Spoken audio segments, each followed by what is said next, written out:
Hey guys, it's Turnro here, bringing you the next tutorial video in my series of Warcraft 3 cinematics.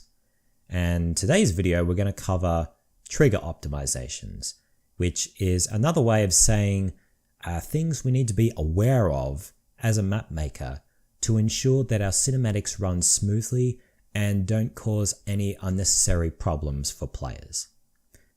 So we will begin this video where we ended with the previous video, where we made a basic cinematic with Turnro the Blade Master traveling from one region to another and then having a sound play as he approached that particular area.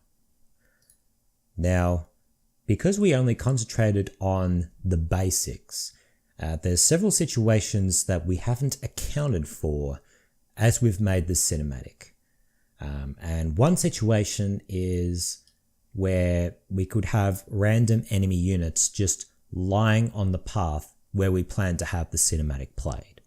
So if we play this same cinematic as it is now, you'll notice that these enemy units just get in the way of Turnro as he's approaching his destination, and then he just fights them, and then he actually dies at the end of the cinematic, which, if this is a RPG sort of map where the player needs to keep the hero alive, then the player just lost the mission and there wasn't really anything they could do about it.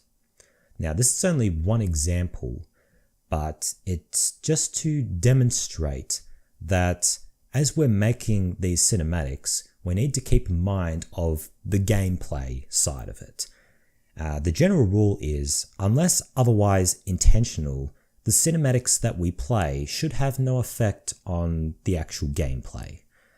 So when the cinematic plays and when it ends, it will resume exactly in the same state that the game was before the cinematic played. And this is to prevent any unnecessary losses or annoyance or frustration on behalf of the person who's playing your map. So in order to solve this particular situation, with enemy units just lying on the path and interfering with the actual cinematic, the first part we're going to do is we're going to hide them. And we can achieve that by going into the actual trigger, and around the part where we're actually setting up the actual cinematic, we're going to go into Actions, we're going to go U for Unit, and then we're going to scroll down to where we see Pick up every unit. So we click on pick up every unit owned by, in which this case is the enemy player is blue, which is player 2. And then we go U for unit and we go hide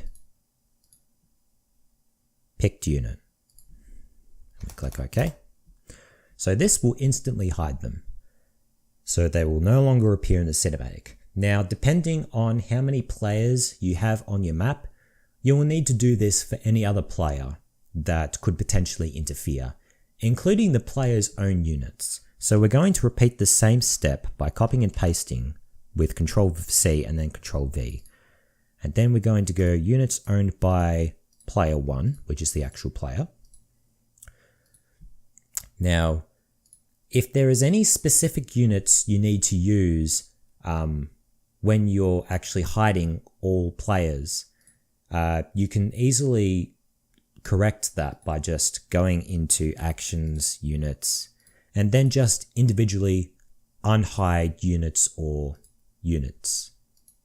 And the reason why we do that is it is much easier than to remember specific groups of units that you have to hide. It's just a much easier approach just to hide all units, and then if there's any particular unit that you want to use, you just unhide them.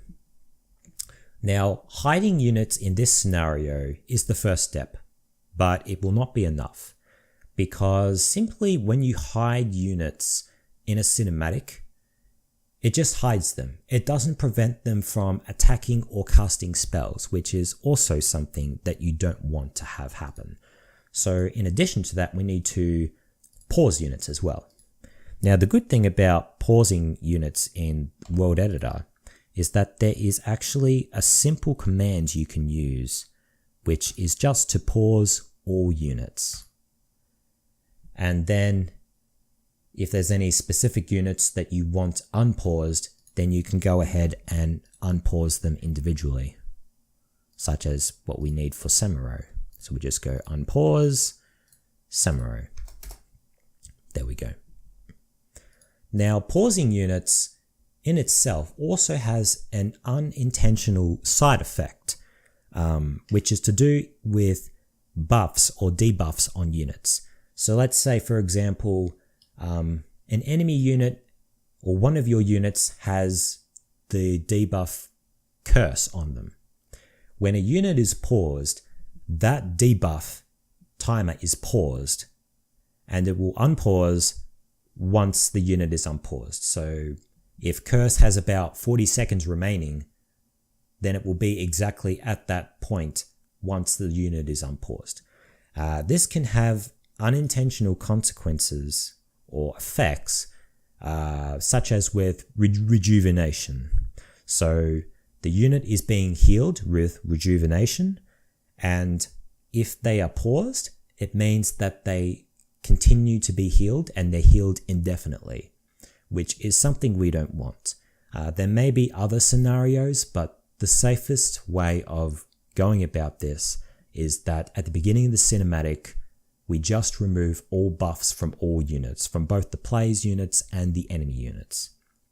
And we can do that by simply, again, going into units, and we go pick up every unit owned by a particular player. In this case, it's the main player, and we go unit, and we scroll down to where we remove the buffs. Okay, so we remove all buffs from picked unit. Now, you have a different selection of different types of buffs or debuffs you want to remove. Positive, negative, they're pretty self-explanatory. All except expiration timer. Now, there are some things like summoned units, such as water elementals and feral spirits, as well as wards like sentry wards and status wards, that count as being buffs. So if we select all, any summoned unit or ward will also disappear. So if there was a situation where you wanted buffs to be removed, but you wanted all summoned units to stay in the game, then you would select all except expiration timer. So any water elementals or feral spirits or wards or any other units that are summoned will remain in the game. Otherwise, if you just want to remove everything because you want everything to be in a clear state after the cinematic ends, you would just select all. And there we go. And then we copy and paste this, and we repeat the same process for any other players, which in this case is the enemy team, which is the blue player. So that's at the beginning of the cinematic, but we also need to cater for at the end of the cinematic. So once the cinematic ends, what we need to do is we need to, first of all, we need to unpause all units, in which we can do so by just clicking on unpause. And then we'll just copy these and just paste them down here. And then we select unhide picked unit. And then we do the same with the blue player. And there we go. So now if we play the exact same cinematic we made within the last video, you'll see that the enemy units are no longer there, which is exactly what we want. Now, another scenario that could happen when you're making these cinematics could be a simple situation where it's a base building mission, and the player, who is the red player, is battling the enemy team, who is player blue. And so the player is busy concentrating on microing their units and bringing low units back, etc., or focus firing, whatever. And then all of a sudden this random cinematic plays, because why not? Now in the triggers, when we set the camera, we've set it to be at a certain position. So we can look at where we've set the camera, which is right here. But when the cinematic ends, it will still end at this location. So the player will be brought to this location, when ideally, when the cinematic ends, we want the player to be brought back to the position where they were before the cinematic ended, which was at this battle scene, if they were there at the time. And we can solve this problem by creating a region, first of all, to keep track of where the player was before the cinematic started. So we'll just double click on it and we'll call it camera pan point. And then within the trigger, at the beginning, let's say here for example, we can go into new action, we go R for regions, and then we go move camera pan point to the target of current camera view. So this will position this region on the very point in the map where the player actually is. So it doesn't matter where they are, we can keep track of it. And then at the end of the cinematic, after we've set the cameras and we've changed the camera position, we can then change the camera position to where the player was before the cinematic started by going into new actions, and we go C for camera, and we go pan camera for player 1 to the center of camera pan point. So now what will happen is that when the cinematic ends, the camera will instantly be moved to the position of the map where the player was before the cinematic ended. So that solves that situation. Another situation we need to account for is to do with Samurai himself, or in general, when we're using player units within the actual cinematic. Now, most of the time, it's not really a big deal if you use actual units to represent themselves within cinematics, but there may be situations that you come across, depending on how many maps you make, where you come across particular irregularities or problems. Like for example, you have the hero who uses a channel spell like Tranquility, but because they are used within the actual cinematic, they stop casting Tranquility, so they're not casting Tranquility once the cinematic ends and once the gameplay resumes. Or you may have the hero's player die before the cinematic starts. Or the player may want their hero to go to a shop just before the cinematic starts, and then when the cinematic ends, the hero is at a totally different location and it may annoy them. It's difficult to explain exactly the different types of scenarios because as a map maker, you don't know most of the time what sort of problems are going to happen. But you can make your triggers robust in such a way that it doesn't matter what's happening, it doesn't matter what the player is doing, it doesn't matter what the heroes are doing, if they're dead or alive, whatever, the cinematic and the gameplay will be totally unaffected.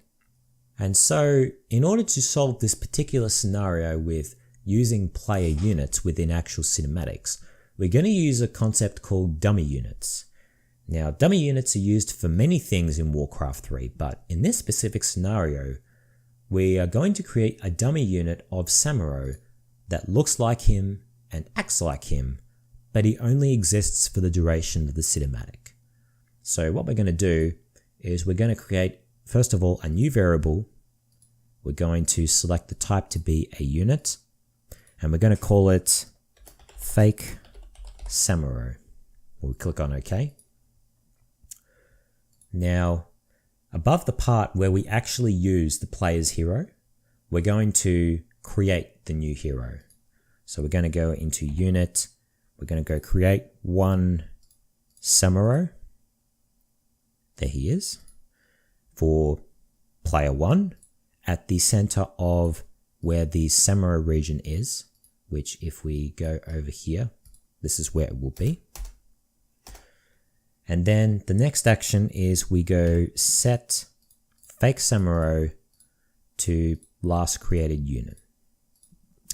Now the reason why we're setting this variable or placeholder is so it can allow us to specify the actual dummy unit for the duration of the cinematic. And then in places where we've actually referenced the actual player's hero, we just either delete them if they're relevant, or we just replace them with the appropriate dummy unit variable that we've used. So we'll have to do this for every reference we've used for samurai. And we go order fake samurai. There we go. And then at the end of the cinematic, we simply go unit and then remove fake samurai from the game.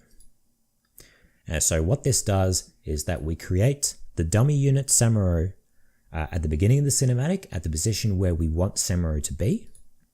And then we simply do whatever we initially did with the original samurai, except we're now referring to the fake samurai. And then we just remove the fake samurai at the end of the cinematic. And so this will ensure that we don't come across any weird scenarios with, depending on what the player was doing with their hero or their units at the beginning of the cinematic. And you can use this technique for as many units or heroes as you like. There are a couple of other particular situations that may not be game breaking, but they are nice additions to how we can improve our overall cinematic.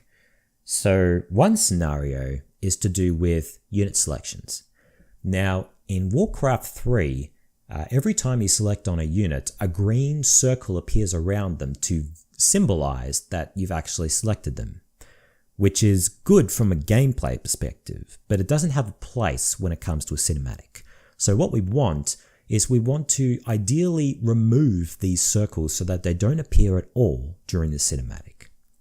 And we can achieve this by, first of all, we need to keep track of the units that the player had selected before the player had the cinematic begin.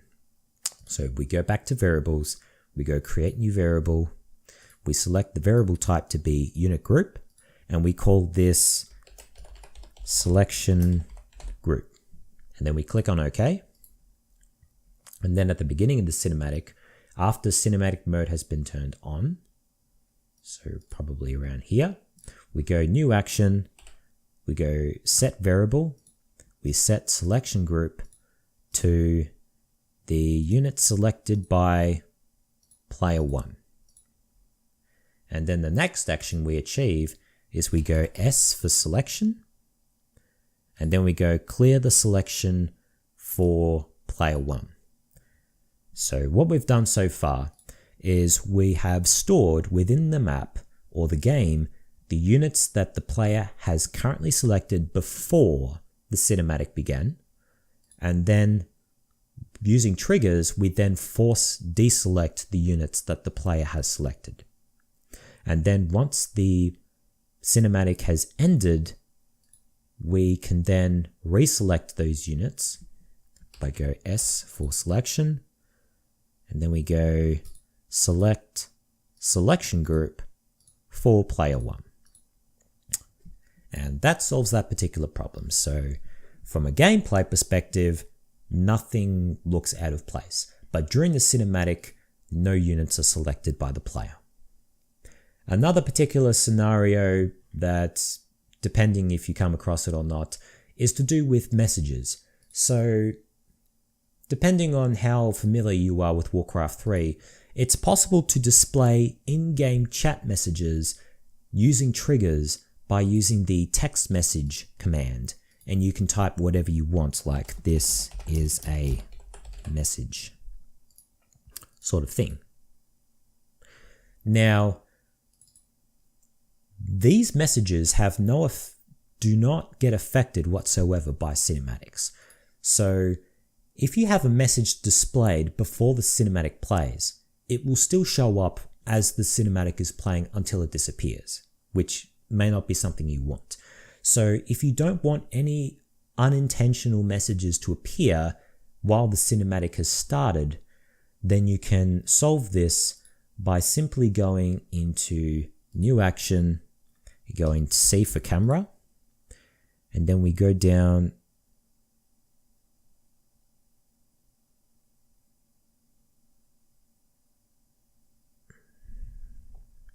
and we go Clear Screen of Text Messages for, you can either select all players or the actual player themselves, but all players will be fine.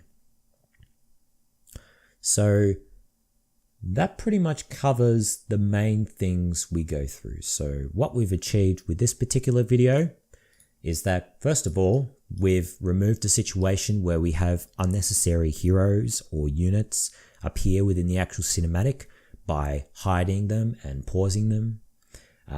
We've made it so that depending on the position of where the player is, once the cinematic ends, it will bring them back to that location of the map. We've also created a dummy unit for Turnro so that the actual hero in the game is unaffected.